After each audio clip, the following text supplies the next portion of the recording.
Hi all, it's Kelly with the Appalachian Booksmith, and today I have been playing with stains. I'm not completely new to journaling, but I haven't been doing it as long as a lot of people, and I have been trying to figure out ways to make my paper feel crinkly, to stain things, how to use tapes and different techniques to get textures. And today, what I really worked on were the stains. So I decided to just do some test staining and compare them side by side. And it wasn't to say, you know, somebody's recipe is better than the others or somebody's product is better than the other. It was to figure out which products work best in different situations. And I had some failures because some of them I made myself. I had the glycerin. I did 3 tablespoons of glycerin with 2 tablespoons of water and 1.5 teaspoons of instant coffee. And I mean, it's pretty and all, but it won't dry. It just absolutely won't dry. And it has of course, like a greasy feel to it. So even though they look pretty, there's going to be no use for that. You can even see kind of like that. It's like a soapy, I mean, it's glycerin. It's got a soapy feel to it. So that didn't work out so well. And that was just me kind of experimenting, saying, hey, what would work, what wouldn't work.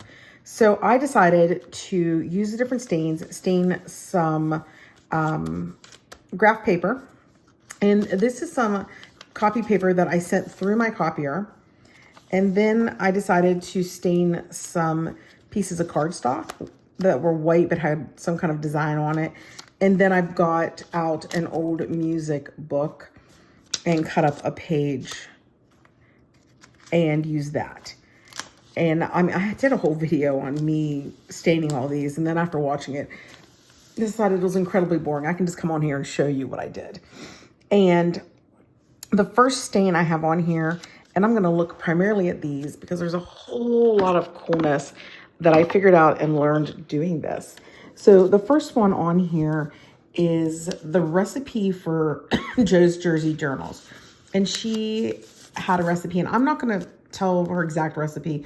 I'm just going to link you to her and you can watch her video on it. And I did mess it up. It was, she said to use the distress ink, and I believe I used an oxide instead, which is a little different. So hers looks really clear and mine is not clear, but it turned out absolutely fantastic. Ends up that the Jo's Jersey Journals, her technique is my favorite color-wise. I mean, looking down these, it's just really rich and it has a fantastic feel to it. It really does. The next one I tried was the Stains by Patty Pocket. And I used this, I got this yesterday in the mail, and I took an old envelope and just tried it out, and I'm in love with it. I love the texture and the feel that I get from this stain. It was one of my favorites also. And the color is a little more mucky or dirty than the I keep saying Jo's Jersey Journals, but I like it too. They both have a really nice feel, and that's what I'm trying to achieve, different feels to the paper. I don't want all the paper to feel the same. I want people to, you know, I'm tactile.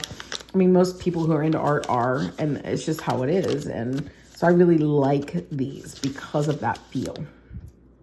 The next thing I did was just your usual instant coffee and water, and it looks beautiful. And I know you're probably thinking, so why'd you even do that? You knew what it looked like. I want to see them all together. And I want to see all the different papers all together because, like I'm saying, something might be fantastic for one application, but not for another. So this way, it's a nice reference in my ideas book. All I have to do is open up to these stain pages and get some ideas and get some references. So I did the coffee dye one, which of course is beautiful. And then I did the tea dye, which is more subtle. And then this was the shocker. This is the one that I thought was going to be an absolute disaster. This is one that I made up, and it was vitamin E, water, and instant coffee. And the vitamin E, of course, is oily. And I mean, as a science person, I should know better. And So once it wouldn't mix correctly, I thought, boy, this is going to be terrible. But I decided to test it anyway, which, I mean, it's a great lesson. Try it. Even if you're not sure, try it. And I decided, I've already mixed it up. I might as well try it. And I did. And it turns out to be absolutely one of my favorites. As you can see, this piece, it made it like glassine from the oil. Now, if you look on this paper, I'm not sure how well you can see that. There's oil spots here. So I don't know how long that'll happen. I don't know if it'll get worse. I don't know if it'll quit doing that. Again, that's a nice thing about having an ideas book. If I turn this over, I can see the oil over here. So over the next few weeks, and there's the oil from it on the other side. Over the next few weeks, when I open up my idea book, I can check this out and see, is it something I can do? Now, one of the things that I get concerned about with the stains is being able to write on stuff. Now, some of the vitamin E stuff I could write on, I couldn't write on this one. I found that really interesting, but I wasn't able to write on it. So, but I loved it. It turned out really cool. I mean, absolutely pleased with all of these. I just don't know what's going to happen with that oil on that one. The next thing I tried was clear glue with brown India ink, and I'm calling it pinkish India ink. And in all reality, it was purple mixed with scarlet because I was looking for more of a pink. And I thought that the purple, if I diluted it, had a little more of a pink look. And then it didn't quite, so I threw a little scarlet in there. And I will tell you that I like these. I'm not super impressed, but I do like the texture. And the texture is very similar to Jo's Jersey Journals, her ink, I keep calling it ink, it's a stain, her stain. And then I got really excited about the pink because I'm getting that texture, but I have a dozen or more colors of India ink. So this is going to give me some options to get some textured paper with some, kind of agey looks, but in different colors. And it's going to give me the options for doing that with different colors, which I'm really excited about that. So I'm pleased with all of these, and I can see a place for them. And the tea ones, of course, I love. When you just want a subtle paper with just a little hint of color, the coffee, because you can put the little blobs in it.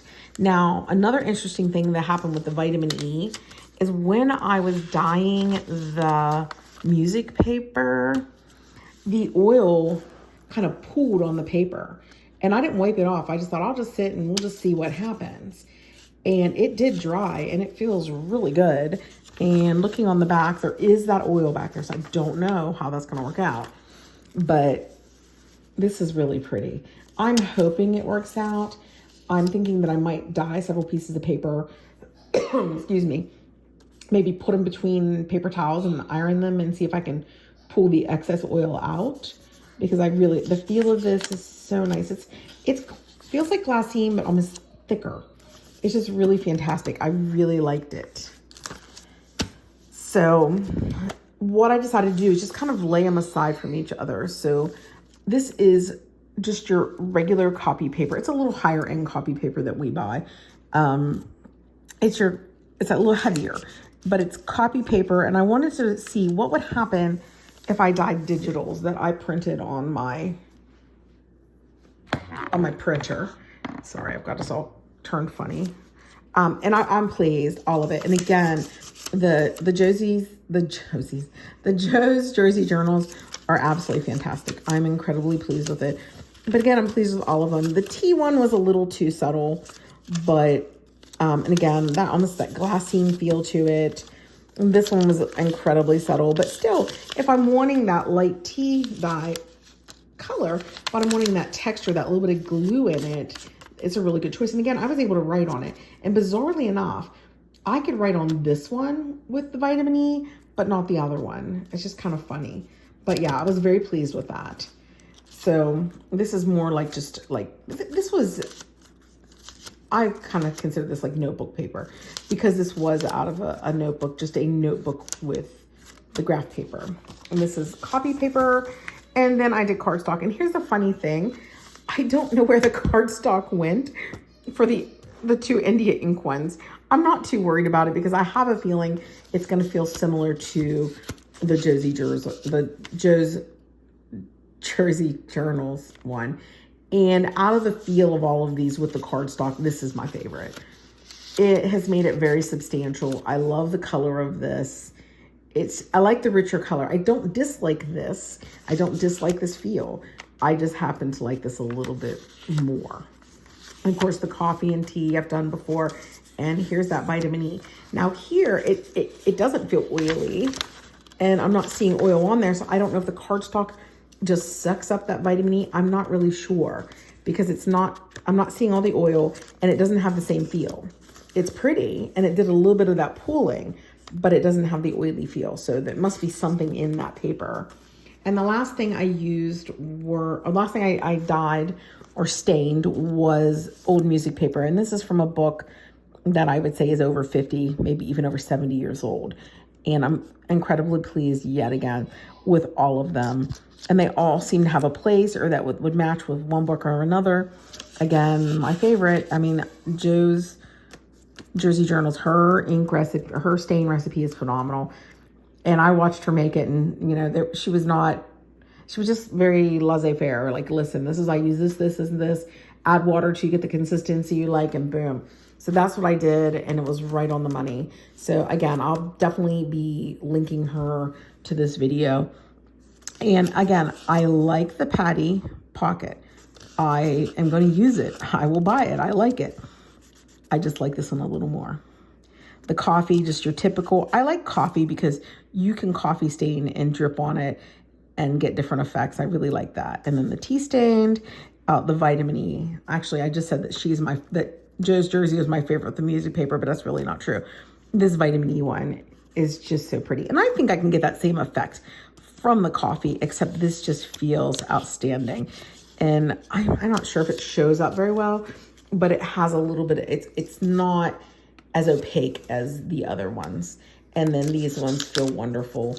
And again, like I said, knowing that I can take water, India ink, and a little bit of clear glue and get this color and get blotching and stuff is kind of nice. I'm a little excited about that. So overall, incredibly pleased. The glycerin was an absolute disaster. The vitamin E was a pleasant surprise. Jo's Jersey Journal, she just makes a great stain. She knows what she's talking about, and I will definitely be making more, and I have lots of it to use for now. She had a container that has lasted her a couple years that is probably 3 times bigger than this, so I think this is going to last me a while anyway. And then, of course, I still have this, which I'll be using. And then I've made up all of these, and so I'm going to definitely have a collection of stains right now to use for a while. And I think I mentioned this in another video.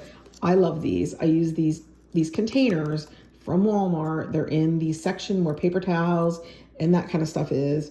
And they're wonderful because they keep everything moist, fresh. I'm kind of anxious too to see if any of these would mold or anything. We'll see what happens. But again, these little containers, I use them to keep art glitter glue in when I'm using the glue with a brush.